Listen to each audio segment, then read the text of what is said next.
Hey everyone, thanks for tuning in. This episode of Fall Obsession Podcast is brought to you guys in partnership with Hoot Camo, Bear River Archery, Tacticam Reveal, and the Outdoor Call Radio app. If you guys want to check out some discount codes that these partners have specifically for our Fall Obsession Podcast listeners, then I encourage you to go to the episode description wherever you are listening, and that includes Spotify, Apple Podcasts, Carbon TV, all of the apps, and check out that code, save some money with those partners.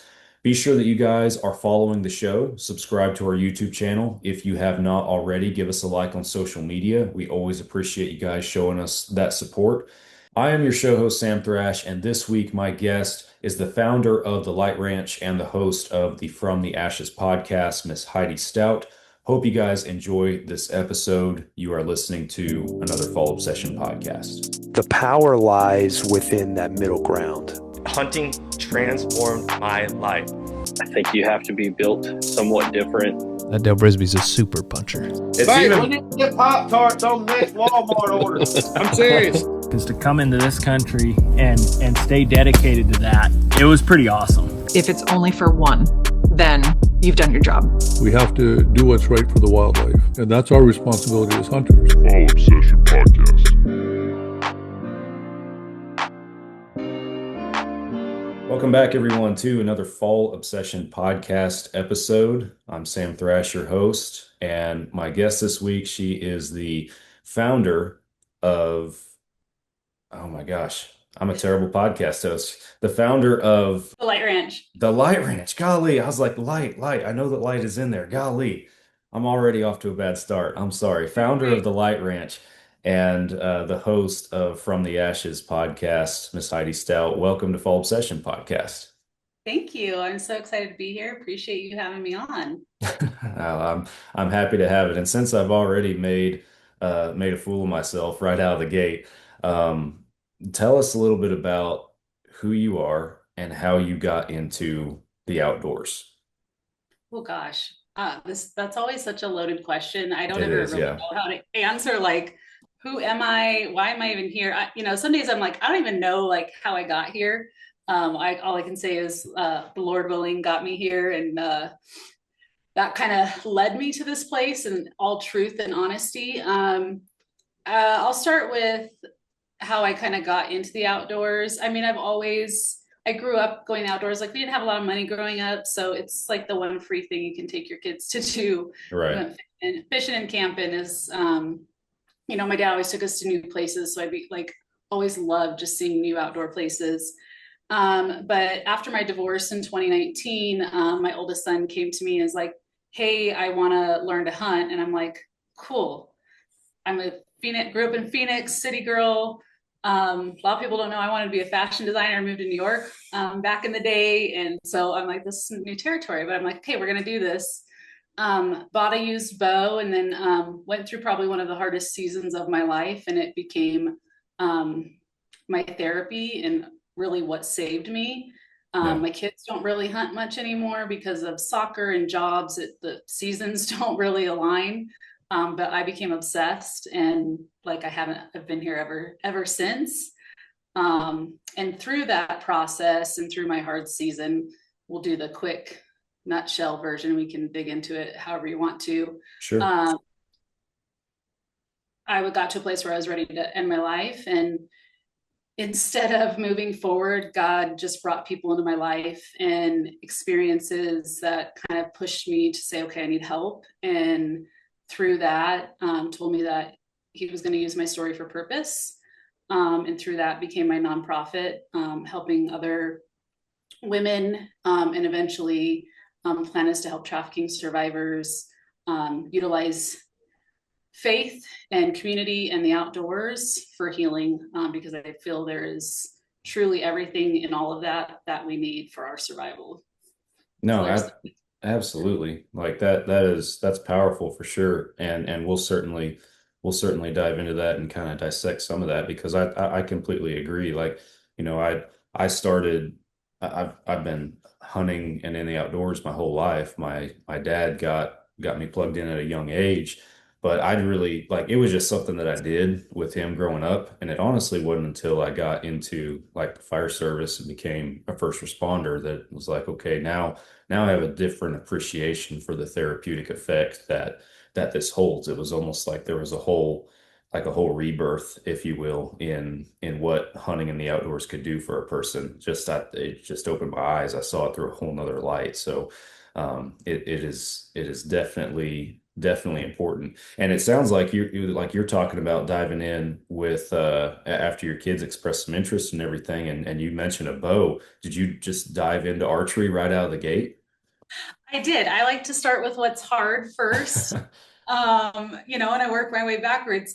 Yeah, there's just something. When I hit my 30th birthday, I wanted to learn to fly fish, which I'm still horrible at, but I love it. There's just something, fly fishing and archery, there's just something really organic and just beautiful about it to me.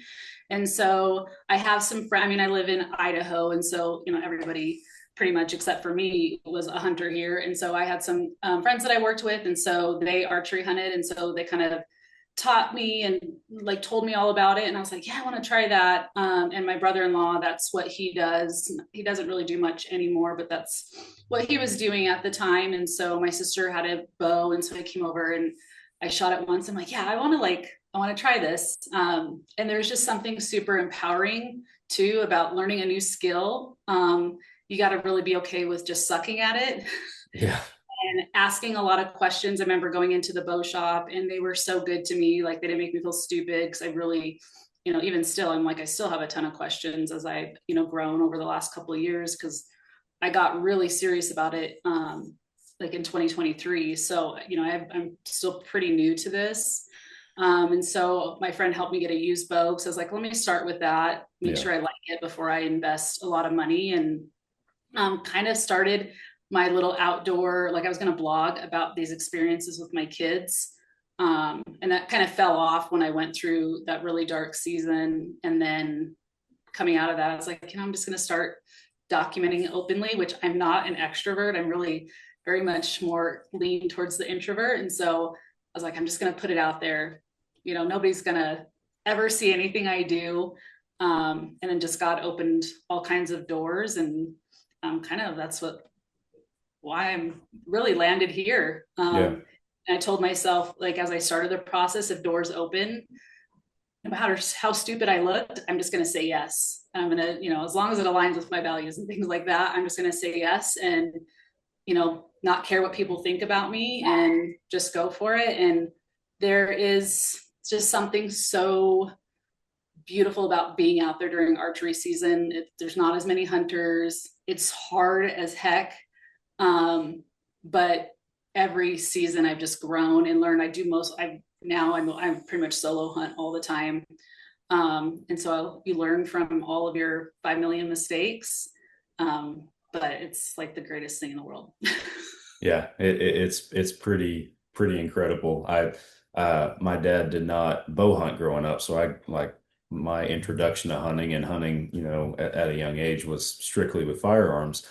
And then I watched plenty of, the old Realtree Monster Buck VHS tapes and, stuff back in the day. And there were guys bow hunting on there. So I was like, oh man, that looks so interesting. And long story short, I eventually got into it and it took over. Like I went to work at a bow shop when I was in high school and, just went full send into all of it. And I've been, up until recently, I've been bow only for the last 13 years now. And I've hunted places like Idaho and everything with my bow. And it has been probably the hardest thing that I've ever done. And yet one of the most just awesome and rewarding experiences.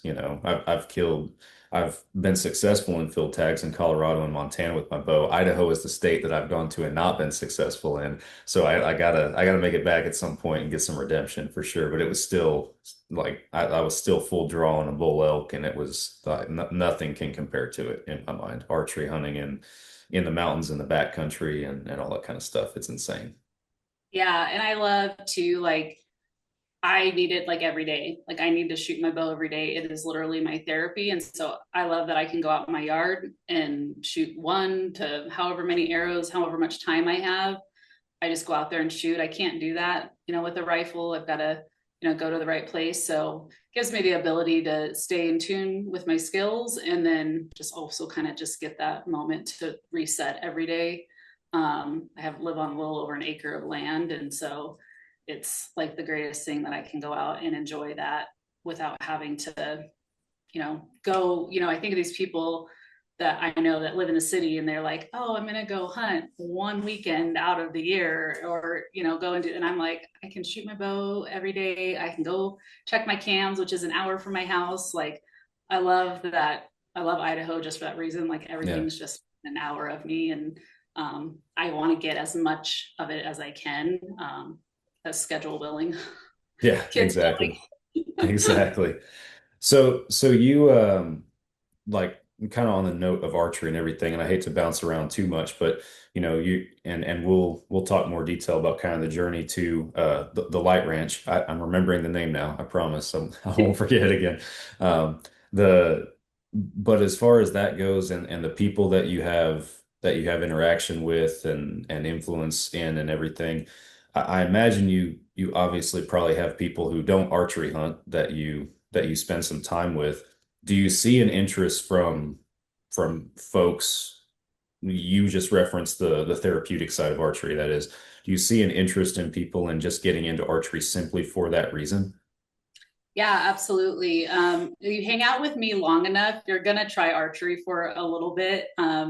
I love to turn people over to archery, even if it's just for fun. I think, one good example I have for that, like, I do a monthly women's night through the Light Ranch, at our local archery shop. I know a girl that lost her son about a year ago. And as we were talking, through her hardships, there's not a lot I can offer a person that's going through that. You can't do anything to fix the pain, but one thing I told her, and that resonates with me, is you need something when you're going through something hard. You need something, no matter what it is, to get your mind off it. That is a positive choice, right? We can all comfort ourselves in not good ways, but it keeps us stuck in that. And so I said, just come out to ladies archery night. And she also has a granddaughter that is from that son. And so both of them came to our ladies archery night. They've been coming for a year. They now both own their own bows. The little girl does want to hunt. Her grandfather hunts and things like that. But, my friend, she has no desire to hunt, but she loves shooting. She loves coming out. She loves the community and us kind of coming together. And so just watching that, and, she texted me after one of the nights where we did our shooting, and she's like, she just thinks ladies night is the greatest thing in the world. And I'm like, I can't give that little girl her dad back, and I can't give anything.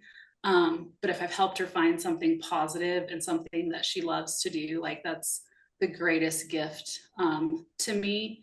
And so I've met other women too that just come because there's just something fun and empowering about, watching them grow and say, like, oh, like, I couldn't even draw back, and then now, they're getting on the target. Like, you should hear us cheer when somebody, you're on the target this time, so, like, we're all just screaming and having, so I have a lot of newbies, like, and they're bringing friends. And so we've got all these people that don't hunt, all these ladies that don't hunt, some do, but then people are just coming to try it and experience it. This is really actually fun.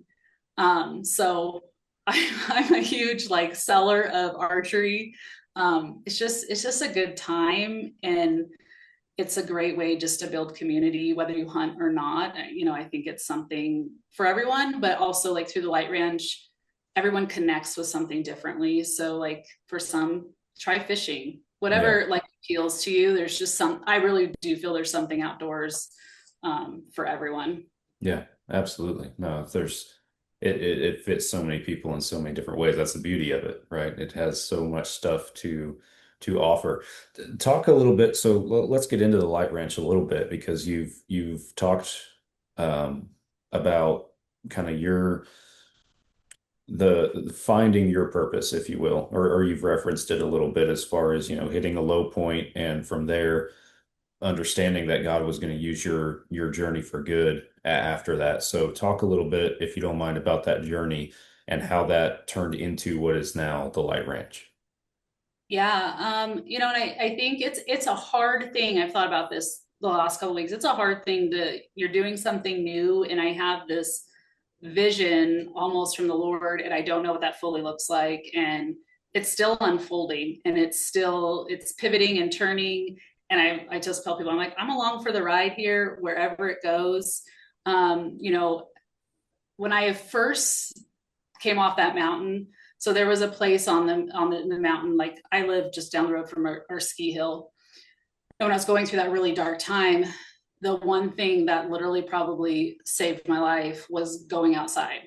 For about 3 months straight, I went up to the ski hill and skied every day, because it was the only place, like, my anxiety is the only place, like, I didn't feel the walls closing in. Like, I just felt like I could actually breathe. And so I'd go up there, and I had a spot picked out, and like that was going to be like the place. And so when people came into my life, and I have a hard time even saying that that's how I felt, because I have 4 amazing kids, and nobody likes to talk that they went through that dark of a season, but it's part of the story and it's the truth. But people came in, and I was like, you know what, I just need help. And so I did start going to a therapist. And so I had a rape in college. That was one thing that had been buried for a really long time, that was contributing to like some PTSD type reactions, amongst other things going on in my life, right? It's just like a melting pot, and like the blender goes off and everything just goes everywhere is kind of the best way to describe life at that time. But so I wrote a letter to this person, like, that over 20 years took something from me. And, that's where I heard God, tell me, like, you're going to use your story for purpose. And when I came off, like, I didn't know what that meant. Yeah. Like, it's like, there was no, like, and here's your manual, this is what you're going to do, So, in 2011, I had, volunteered for an organization that was helping, trafficking survivors, like little toddlers, up to adult women. And that really just like left an imprint on my soul. Yeah. You hear stories that change who you are, and you can't unhear them. And so there was something in that, just about helping women and helping other women, and and even men. Like, I have conversations with men too, but more specifically, like, women, we connect with each other, and just pulling them out of their darkness is the best way I can, and say, hey, there is light on the other side. You just got to get through this darkness. And so I started what was called Project EO, because my page at that time was called Encounter Outdoor. And I was like, had no idea. Like, we're going to do something to help women, that have been through trauma.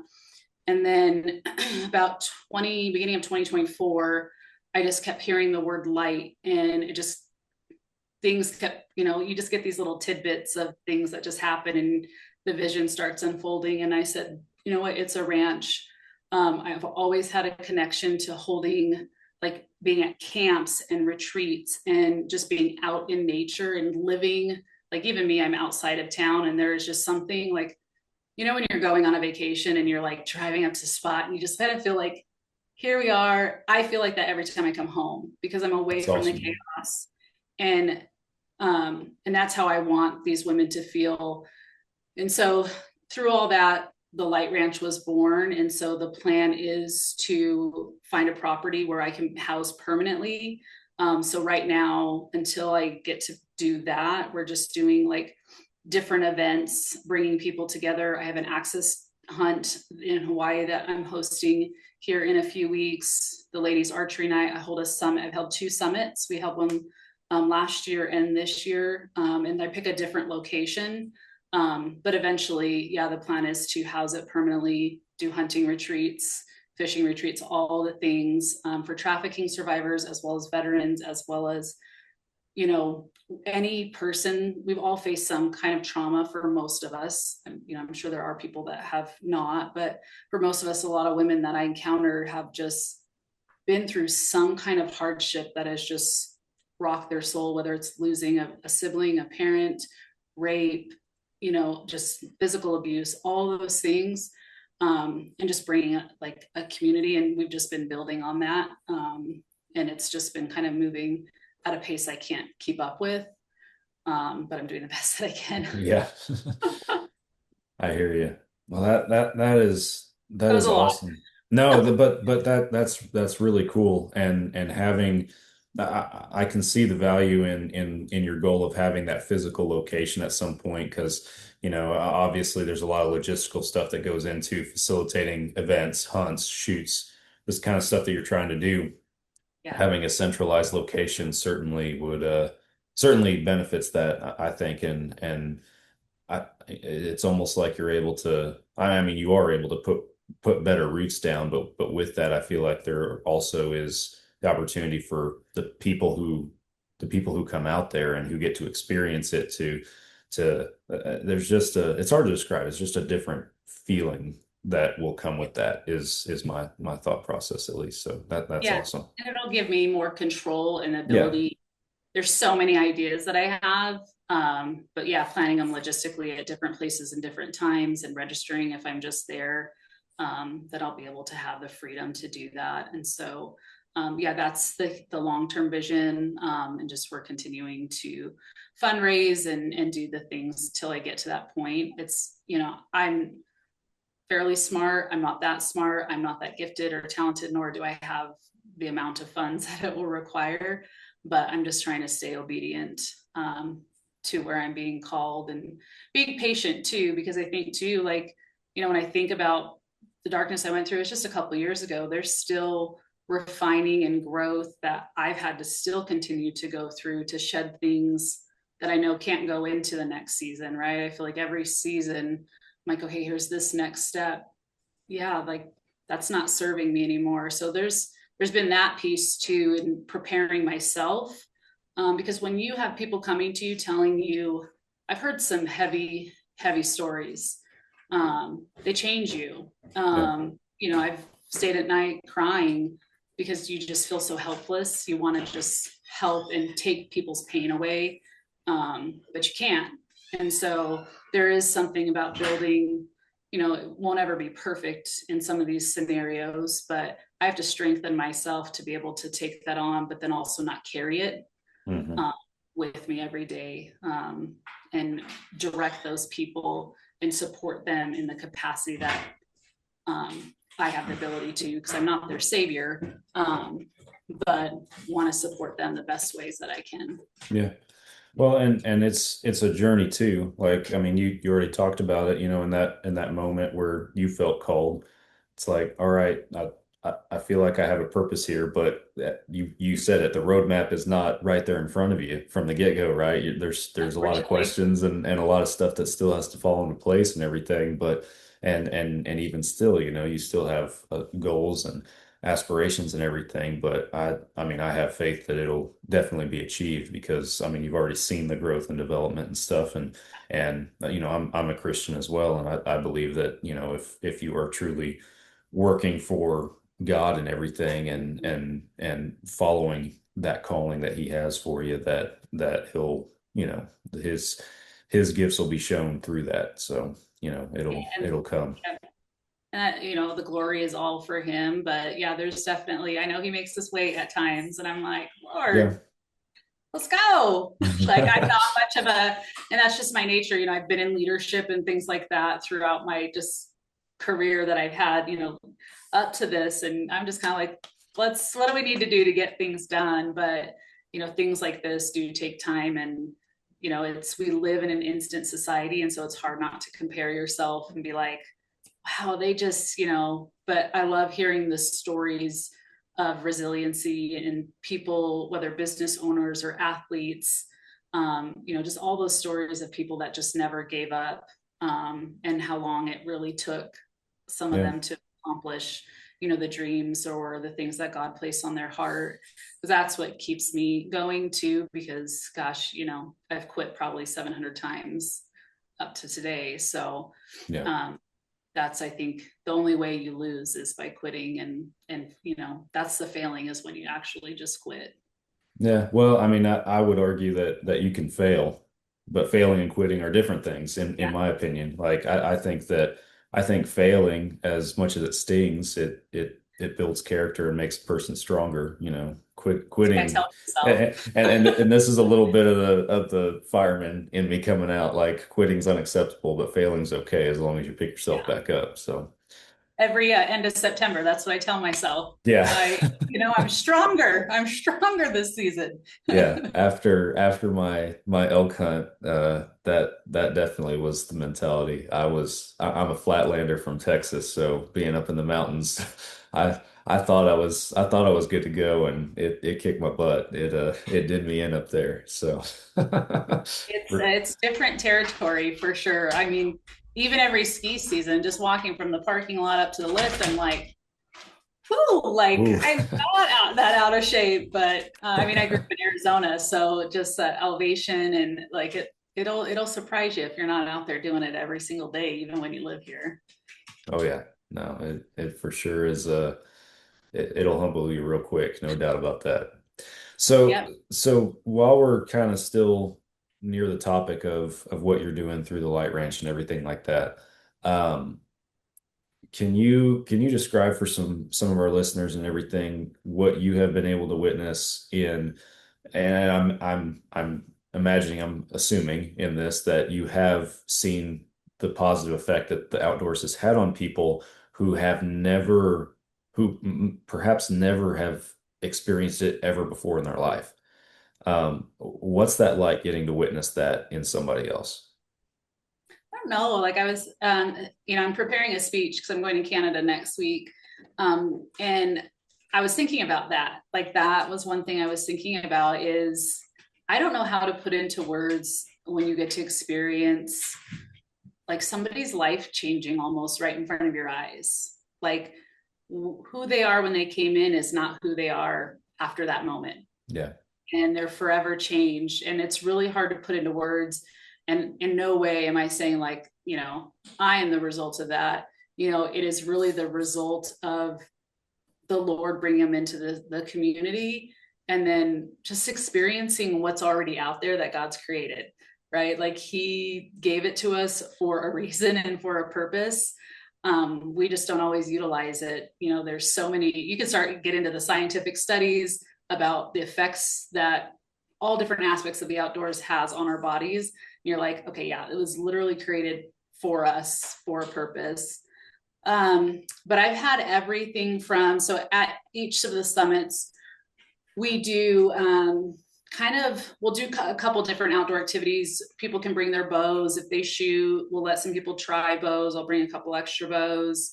But then we'll do two activities that to me, I'm like, I love the outdoors and I'll do anything. They're not like anything I feel is life-changing, but like we went whitewater rafting last year. And then this year we just went on some mountain UTV rides. And it's funny because a lot of the women don't say anything before, but then after I'll have them come and be like, for one, we met for coffee after the event. And she's like, I can't tell you, Heidi, like, I did like the hardest thing I've ever done in my life. And I'm like, the UTV rides? And she's like, I was so terrified. I've never done anything like that in my life. And like, I did it. And like, just like, she's a new woman. She's literally a new woman because what it teaches them. And it's the same for like women that go out and, because a lot of women ask me about solo hunting. I say start small or if I get the opportunity to take somebody out, they're like, I just did that. If I can do that, okay, what else can I do? Right. And that's exactly how it starts to shift the mind is like, okay, I survived that. I can survive this crappy day, my tire went flat or whatever, and so it just gives this new sense of empowerment. And it makes them kind of also see themselves in a new light, right? They have this vision in their mind that they are defined by what is going on in their life or what has happened to them, and going out and experiencing these things and learning these new skills. They're like, what else can I try? Yeah. Like I can literally do anything that I want. And that's all I want for them, is to see themselves how I see them, how God sees them, and what abilities that they have. And then they go from there, right? They'll start trying other new things. You put me outdoors, I'll probably love anything. I can't afford to do all of them, but and I know not everybody's like that. But I always tell ladies, like, just try it once, and see how it goes. And so like in 3 weeks, we're going to Hawaii, and me and one other girl, like, we're the only two that's ever been to Hawaii to hunt. And one of them, this is her very first, she went on the women hunt for Wild Sheep Foundation, and that's, at a place in Texas, and they take them, and so it's a little bit different experience, like going out, finding the deer, hiking in. So this is like her first hunt. I am just so excited. I know how nervous she is, so I'm so excited to watch her come out of that. And it's going to be, so I've got that new, and other people that have just never been on a hunt with other women. They've been with their husbands and things like that. And so this is a new experience for all of them. So I'm so excited to watch them just come out empowered, that like, I did this on my own. New community. There's a couple of us that know each other, but we're bringing 4 new people that have never been out with a light ranch event. So, and even, I think when just asking that question, like last year's summit, I had a couple women found me on social. One flew across the country to come to this summit, never met any of us. And to me, even that is, aside from doing things outdoors, like that's scary enough. And what I tell, and what we talk about, like what we talked about this summit, is say yes to the things that scare you. And you don't know what can happen on the other side of that yes. And aside from learning new skills, it's that community to support you and pray for you and really like encourage you. Whatever that dream is will help push you towards that. Yeah, it's the other cool part of it too is that once like somebody takes that jump and does something that's intimidating to them, or they're frightened by, or just something that they've never thought would even be for them, once they've established that outlet for them, at that point, in my mind, all the other days, all the other stuff that you have to deal with in the world that can beat you down, frustrate you,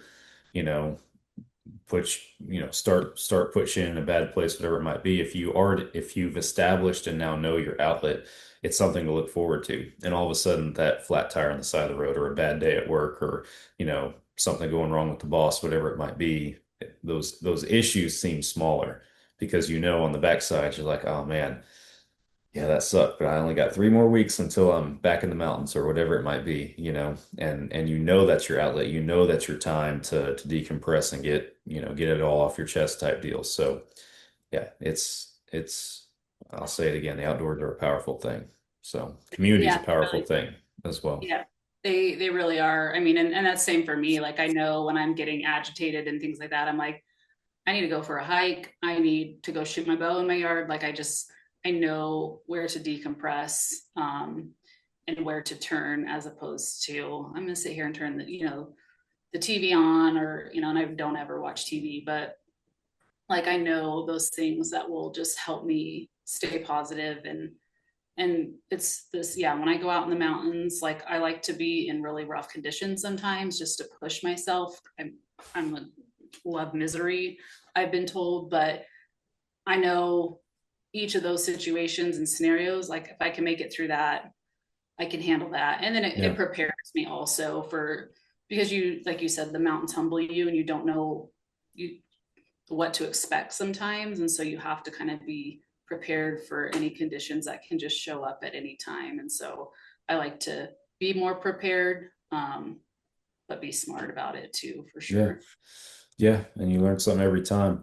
What is your favorite hunt? Like, you live in Idaho. You talked about, having the opportunity to, drive an hour and be able to get out there and everything. So what is your favorite hunting opportunity? What do you like to do season to season? What do you always keep coming back to? All that kind of stuff. You've alluded to it a little bit already, I know, but Yeah, I mean, the one thing that's wonderful about Idaho is $150. I get my sportsman package, so I have bear, mountain lion, deer, elk, my fishing license, all for $150. So I can do whatever I want every year.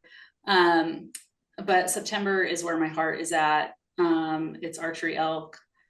I don't see a lot. I see some muleys out where I archery elk, but there's just not a ton in that area. So I mean, I'm always prepared if one is there, but there is just something about hearing a bugle in the dark before the lights come up. And I've had just the craziest, coolest experiences. I have not gotten an elk yet. I've gotten pretty dang close. This last season was probably my roughest season because there was a lot of extra pressure, that more than I'm used to. And so it really, some lovely people just ruined some hunts for me. been there. So kindly. But I've drawn back many times. It just haven't connected yet. But it's all learning. Like I said, I've been like really heavy at it for 3 years. And the fact that I had one that I ranged wrong and missed, and that was probably my best one. But I had, not this last season, but the end of the season before, like I came in the afternoon and thinking, hopefully, it's a night hunt. It's all I could do. Cause that's what I love, is I can go 45 minutes from my house. I can go after work. And so I can literally go as many nights as my kids are not playing soccer in September. Yeah. And I hear one bugle. I'm like, oh, my sister actually came with me on this one. She'll usually maybe come once with me during the season. And so we were super stoked. And then I'm like getting in and I'm like, I hear another one like south of us. Anyways, I get in and there's probably 10 bulls and I'm in like 150-yard radius around me. That sounds ideal, but it was probably the biggest nightmare because they're everywhere. They're moving. And so you have so many eyes on you. And so she sat and was like, we weren't even calling because there was so much action going on. And I crawled into one, was probably about 35 yards. And I was like, his head was sticking out from a tree. And I'm like, just step forward, dude. Like I just stepped forward and I was drawn. And like, I went to draw as soon as he stepped forward and then he stepped again. And I'm like, oh, you're killing me. You're killing me. And then I tried to make a play on, and so then they kind of like ran off and there were some other ones, but like to be 150 yards just bugling all around you, like you can't buy that. You can't.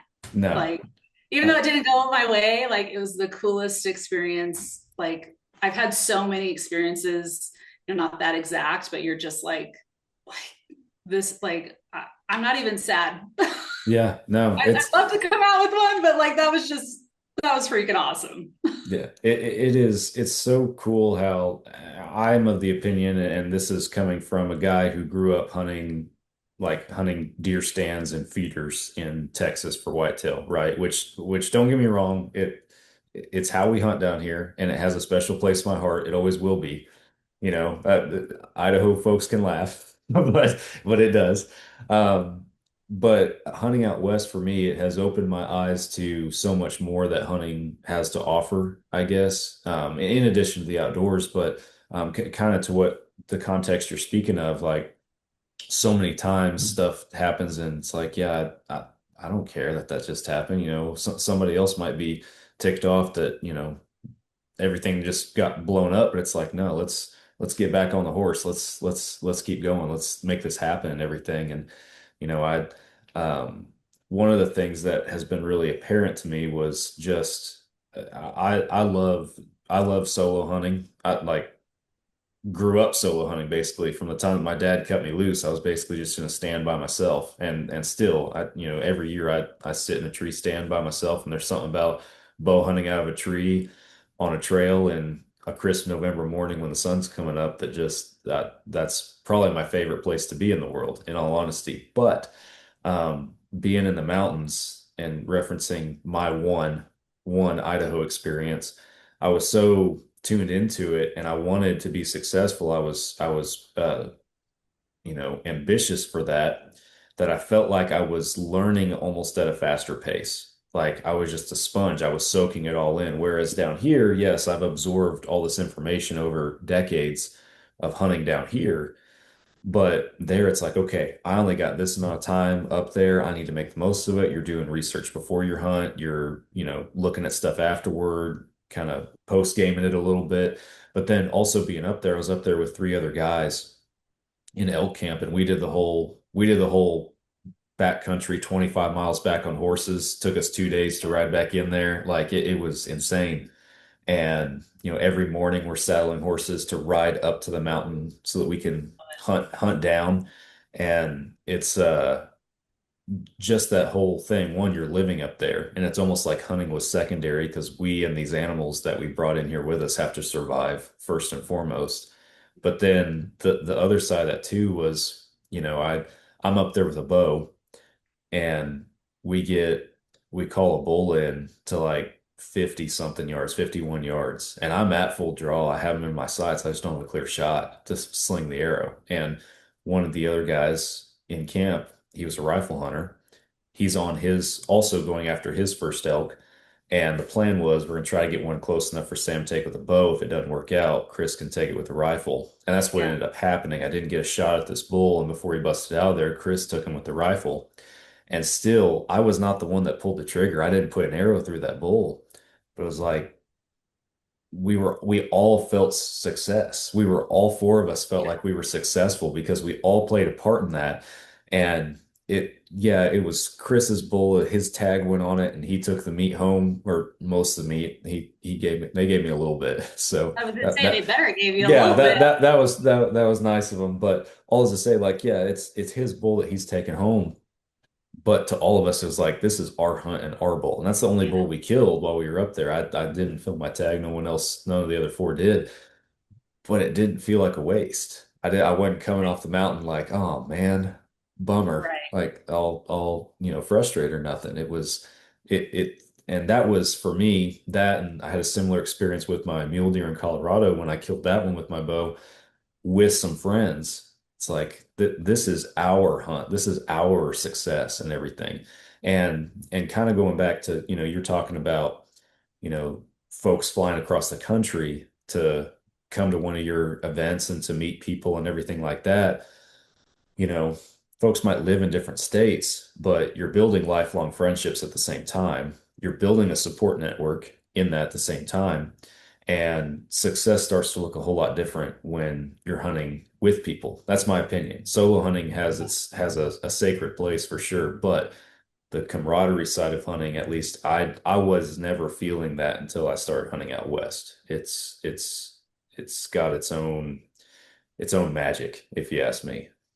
Yeah, no, absolutely. And I haven't experienced that a ton.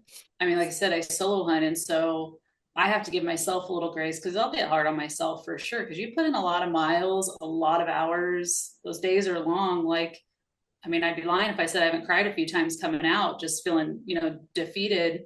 But I've got nobody's been teaching me the ropes from the beginning. Yeah, I've asked questions, but I've had to make the best judgment and make decisions out there by myself every single time.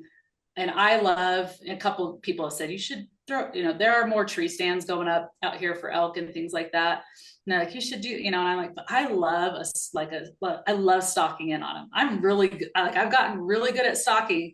I just got to close the deal. Like I had one this last September. I belly crawled across the top of a little, hill. And during that, I lost visual of him. And I'm like, where did he go? I look over and he's literally, I see the whites of his eyes. He's 5 yards from me. And I'm like, dude, are you kidding me right now? What do I do? Like, what do you do? Like, I'm like, I can't move. Like, I literally can't move. Like, and he's just watching, I'm like, so you get some crazy experiences, but getting to that spot where the tree was closer, I felt like that was the right decision, depending on the winds doing, so you learn at a very fast pace, but you make a lot of mistakes solo hunting. Yeah. But when that does connect, like the reward and what I've learned by putting myself out there and just being willing to look stupid, or people think that I suck at it, which I probably do in a lot of days. It's my journey, it's my path, and nobody can take away how much I love it and love being out there. Those dang things they're so quiet. Like, until you're like next to an elk and see how big they are, you're like, how can you be that quiet? Like, literally, like, how can you? I had one of my very first season, like the very first full season I did. There was a tree that was all marked up by a bear, and I'm like, oh, we're gonna mark this on my Onyx. Like, I need to be aware. And I'm new to being out there, right? So I'm like, bears. Now I'm like, where's the bears? But I feel something over my shoulder, and like, of course, I have bear on my mind, so I like jerk my head around, and there's a bull like 8 yards from me, jerks his head at me at the same time. We scare the crap out of each other. I jump back, he runs this way, and then stops and turns, and I'm like, are you kidding me? Wow. So like, there's nothing solo hunting. Yeah, there's nothing, but there is definitely, I love seeing, like, we have group texts and things like that. So when some of the girls that are out hunting, we're cheering each other on or giving tips. Or we have 2 girls that came to the summit this year that did not hunt, that are now wanting to get into hunt. Like, we'll convert you. Yeah. Not everyone, and you don't have to, but like, just us talking about it and them hearing our stories and being around it, they kind of see it in a different light. And so we have 2 brand new women that have never hunted a day in their life, and they're like all learning about it now. And one's signed up for her hunter's ed, and like, I'm like, this is awesome. I love it. That's very cool. Very cool. Yeah, it is crazy how quiet they are. I remember on ours, on that same bull that I just talked about, like when we first heard him, it was like 2 o'clock in the afternoon, and we heard a bugle way far, like barely heard it. And I'm like, that's a freaking elk. I know it is. I know that's an elk. And we hit it. We hit the bugle tube a couple of times, and he responded. We're like, okay, for sure, he's talking to us. And it was like less than 5 minutes. He's at the base of the hillside that we're on. I was like, how? Not a sound. It's like, we've been walking up. It's taken us all day to walk around and get here on this rugged hillside and everything. How did you get here that quiet, that quick? It doesn't make sense to me. But I mean, when it's your house, I guess you know your way around it. So. And I'm louder trying to be quiet. I'm like, good gracious, like, yeah. What do I need to do to be that quiet? Yeah. It's crazy. It for sure is. And one thing I would like to do more of is, I did get a mountain lion a couple of years ago, and that was a pretty fun hunt and incredible meet. And I have had one on my cams this year, so I'm a little extra aware. It's the first time I've had a mountain lion on my cams where I hunt. So I've had bears, but not a mountain lion. And it's a pretty good size one. So we'll see. Very cool. Yeah. My bow's going out with me. Usually I just go out and check my cams and don't take anything with me, but I'll be taking my bow all summer with me, just in case. I'd rather be prepared than see it and be kicking myself that I didn't have anything with me. Wondering what would have happened, for sure. Yeah. I hear you. So talk to me a little bit about the podcast and kind of how all that came to fruition, and how you got into kicking off into the podcast game. Yeah. And it's still, that one's definitely going. Somebody just asked me today, they're like, you haven't put anything out? I'm like, no, I haven't. It's a lot. It is a lot. It's a lot amongst, I just have to focus on what is the priority right now without trying to completely kill myself. And right. I don't want to give half quality work to, and when the timing's right. But the podcast, it's always been there. It's been a piece of what I envisioned for the ranch, telling stories of people that have been through hard seasons, and found, healing in different capacities, and some through the outdoors. Also, like I had, my friend Dan Gates on conservation because I feel the outdoors is so important to our healing. Conservation ties in, and that's why it's so important to me to fight for our abilities to be able to continue to use the outdoors. Because if it was taken away from me, I don't know what I would do for my sanity. Yeah. So I hope to, continue to just grow that and tell those stories and use a platform really for people just to know that they're not alone. I think that's the one thing when I went through my darkness is I felt like I'm the only one going through this. Nobody would understand. There's something wrong with me and things like that. And so, talking about some of those things where people know that they're not alone, whether it helps one person with each episode, that's all that I hope for, is that maybe it touches someone's heart to help them continue on and continue to spread the gospel in ways that I can. So that's one avenue. I have a book coming out this fall also. So there's just different capacities that I envision for the full, amount of the ranch, is just being a kind of a brand that encompasses all of those things. Yeah. And just continue that reach. I think while social to me is a love-hate relationship a lot of days, there's so much negativity, and I'm just like probably everybody else, and I want to be like, I'm done, delete. And I wouldn't have connected with all of these women. God wouldn't have been able to use me if I hadn't been on social. And so I've got to focus on what I can give as opposed to what I'm getting, because I want to spread that light out there. And so continue to do that and utilize that platform so we can grow the community and help as many people. So I've told Lord, just let me help as many people as I can. Yeah. No, that's nothing else in life matters to me much anymore. I chased the career and all that for a long time, and there's never a top, and you're just never fully satisfied. So there's just so much more purpose, and I just see life a lot differently. A long time to grow up, but I just see it so much differently, and so much more value in the things of this world. What the world tells us is important just really is not, but people and his creation and just being present in that capacity has more value than you can put on it. No, I completely agree. And I know I've said it already, but I think it all comes back to the outdoors, because to your point, there's so much noise out there.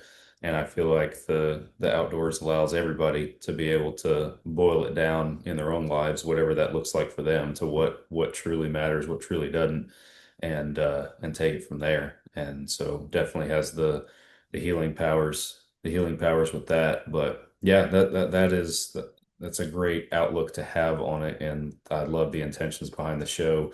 I know, like, I started, for us, it was like a hunting podcast for a while, and now we've gone into, I mean, it's still, don't get me wrong, revolves around the theme, but we've gone into so many different genres within that and everything. And last couple of years, I call it my conservation crusade. My listeners probably get tired of me, like every 4 or 5 episodes, I got like a conservation specific topic or guest on the show. Just for that, I've had Dan Gates as well on the podcast and everything, and covered some of the stuff that he's got going on. And it's that's part of stewardship. I think the noise is trying to encroach on hunting in the outdoors, and there's nobody else, standing at the gate to keep them from coming in. So, and I'm not I'm a blue collar guy at heart. I'm a hunter just like every other guy out there. But, at least with a platform, why not spread the message? And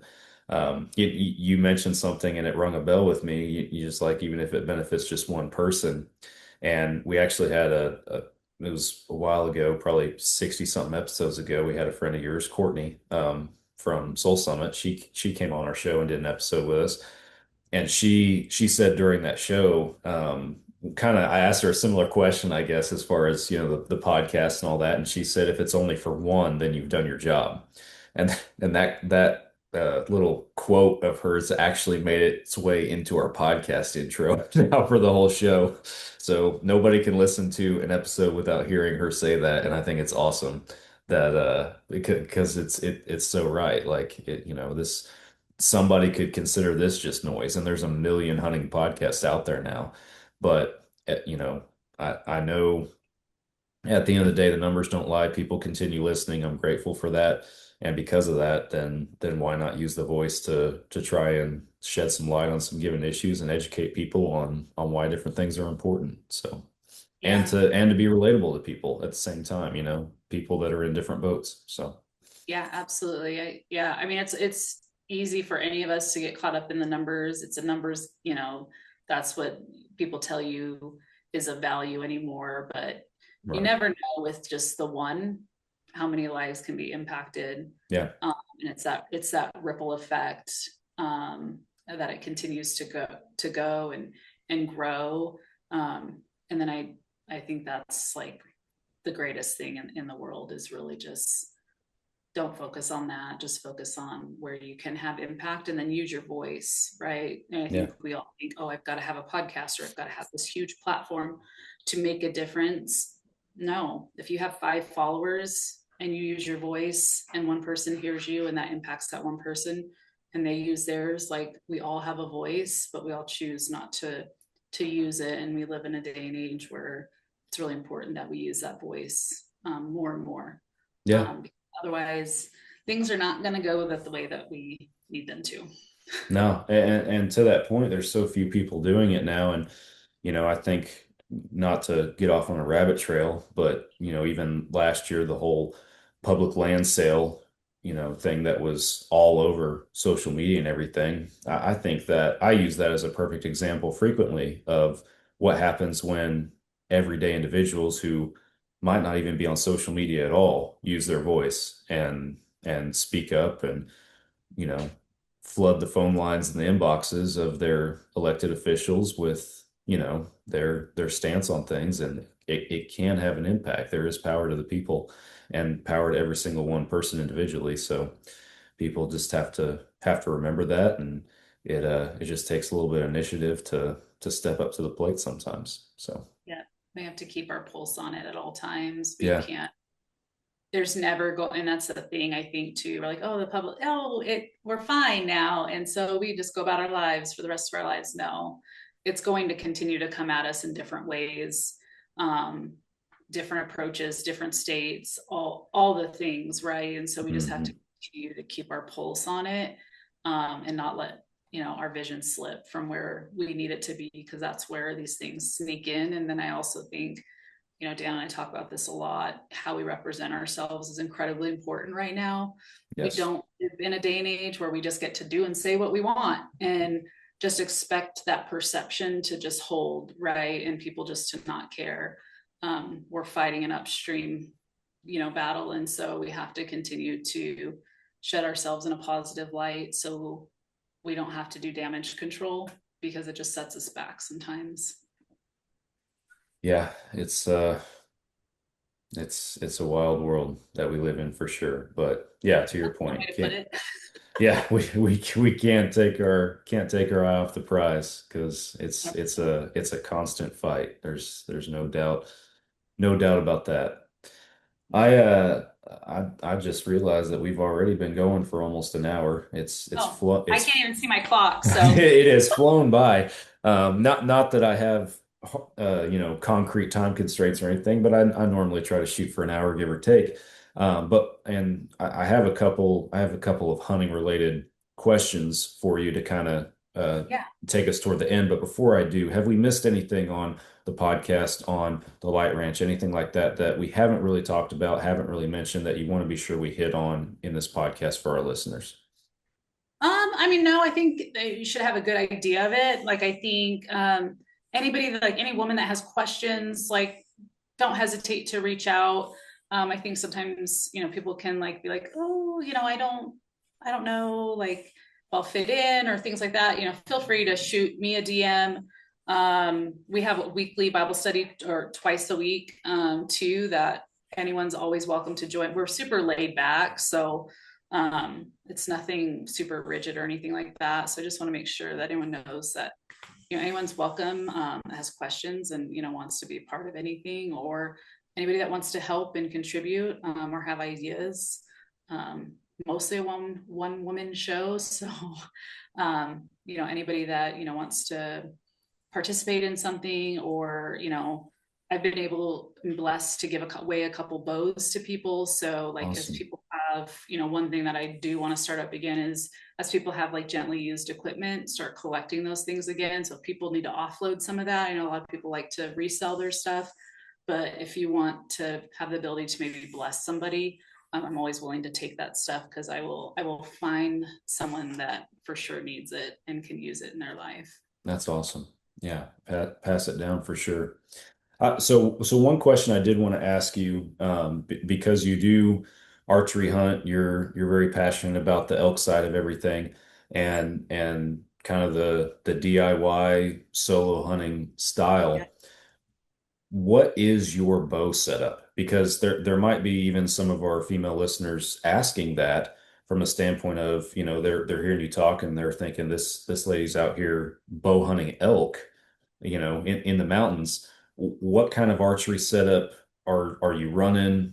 What kind of draw weight are you pulling? What's it take for you to have a setup that you're comfortable in ethically harvesting an animal with?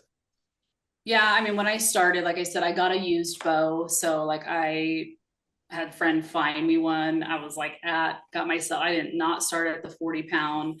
Right now I've been shooting expedition bows for the last 2 years. Highly, I had another brand before that. So, and there's a lot of good brands. I always tell ladies, go to a shop, like find a shop. Archery Idaho those are my people. They've been really good. They have 2 shops in Southeast Idaho. They've been so good to me. And also I always tell women, like, if you go to a shop and they're not kind, go somewhere else. Yeah. Don't assume that they're all like that. That stuff just happens, right? In any kind of store. Don't write them all off, find one. But for the most part, like, you go in, I don't know what I'm doing. Like, just be straightforward. Don't go in pretending like you know what you're doing if you don't. Because a lot of people love to help. That's one thing I've learned through the hunting industry, is like, people just love to help. It makes them feel useful. And so I went in with that capacity. I had a different bow. And I will say, if you go in, the one thing I didn't do smart was, like, my used bow was not set for me. So I had to unlearn a lot of bad habits that I picked up from having a bow that did not fit me. Back here. Yeah.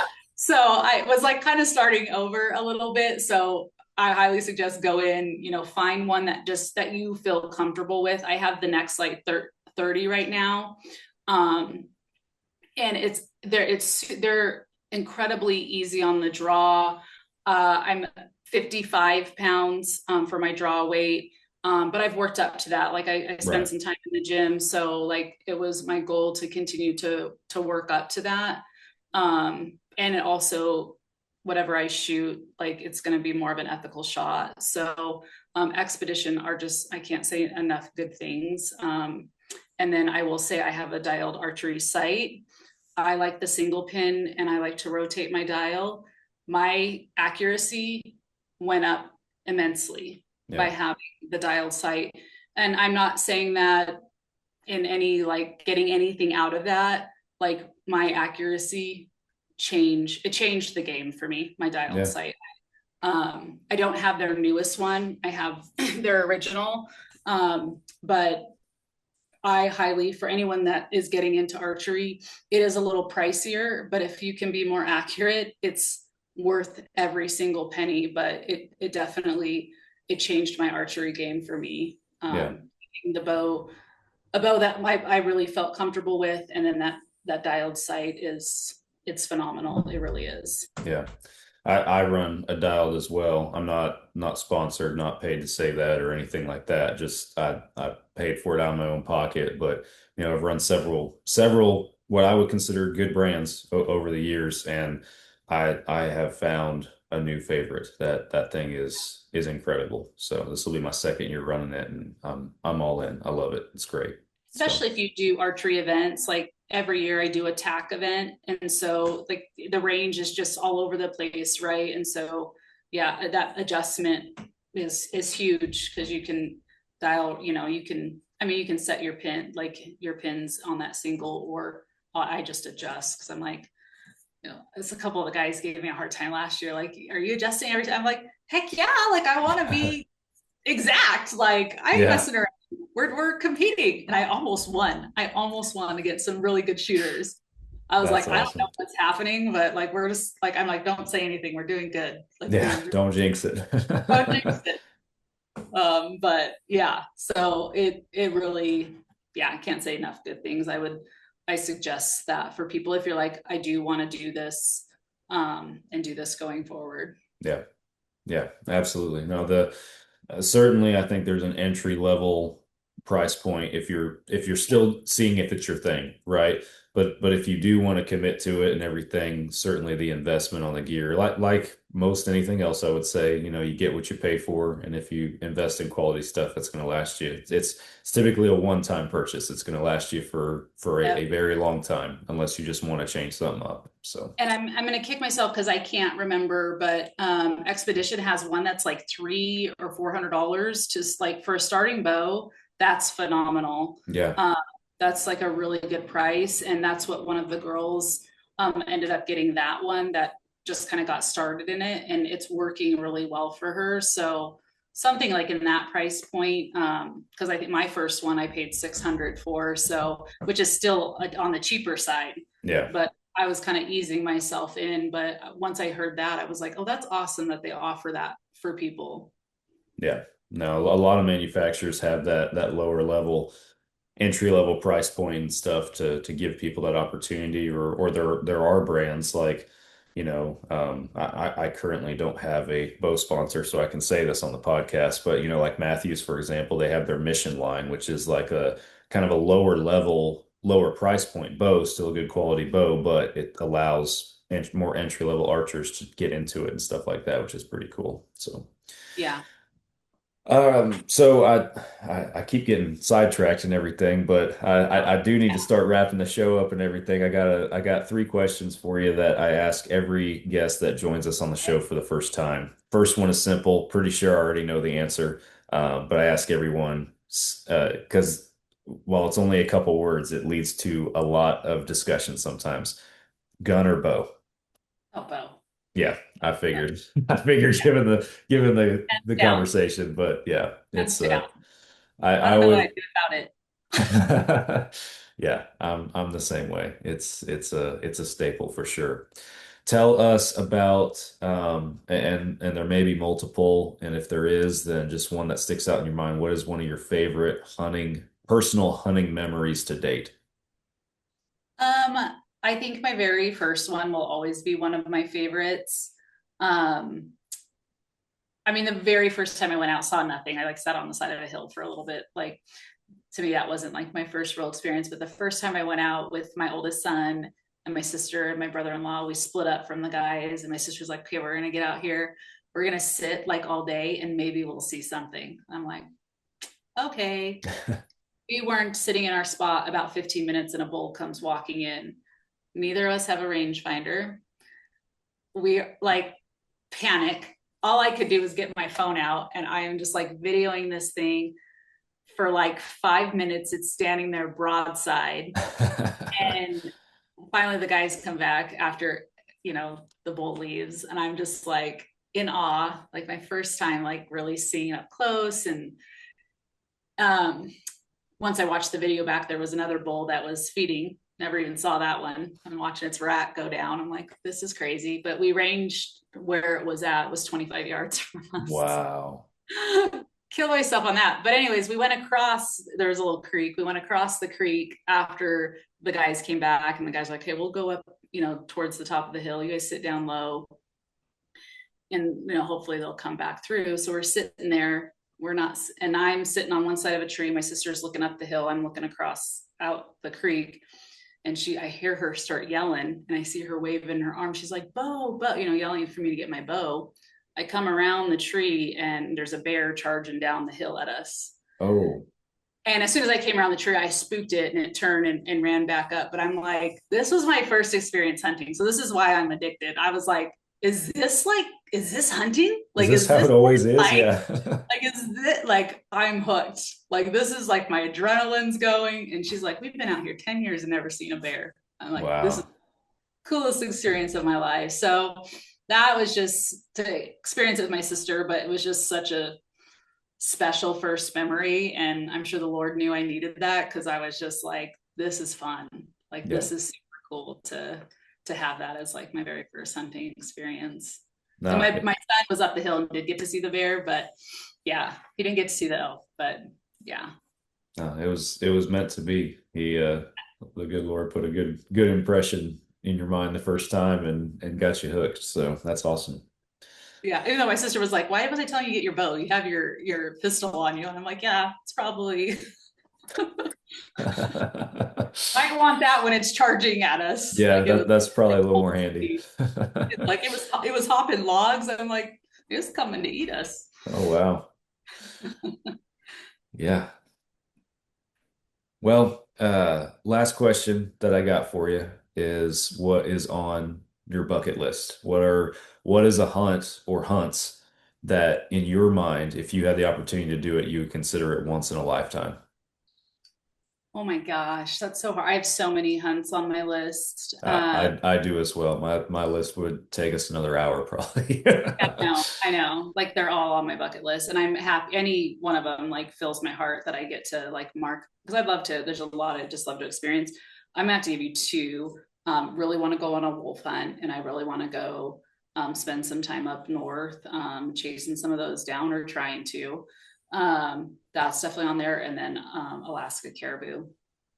Alaska caribou. That is also my personal number one, has been for a long time. And honestly, that out of every guest that I ask, I would say half of the people that I've had on the show say that. It is such an incredible hunt, and there are so many people that are just excited and thrilled if they had the opportunity to do that, myself included. It's just I would lump it in with, I know they're slightly different, but Alaskan caribou or moose. I would consider either one of those to be a once in a lifetime. Once in a lifetime hunt here, moose in Idaho. I don't ever put in for it because I just don't know that I can give up elk. But I'm a good moose hunter, even though I'm not really hunting them. I run into moose all the stinking time. I forget that they're up there. I remember that now that you say that, when we were up there on that elk hunt I went on, we were glassing at one point, and one of the guys made a comment about how this little valley over here, he's like, man, I could just totally see a moose just walking out right there. And it was like a light bulb went off. Oh yeah, they have moose up here. I never even thought about that. It took me actually getting out here to even remember that. So, which, I mean, they're such wonky little creatures. They're like the nerdy elk, is what I like to the say. Nerdy elk. I like that, and a little bit bigger. Well, so they're like, they're just the way they walk. And so I had one like, it was the end of the day. It was like last light and could barely see, but I had a bull come charging in. Like, I hear the grunting, and then it's like running into me. It stopped about 30 yards and just watched me. But it was a really cool experience. And I was like, maybe I should put in for my tag. I think that week I was doing better with moose than I was elk. So I was like, well, but you get it. It'll be the opposite. But yeah, it's easy to say that in the moment. I know. So at 1 year though, I'm sure I will. So that's awesome. Yeah. Well, very cool.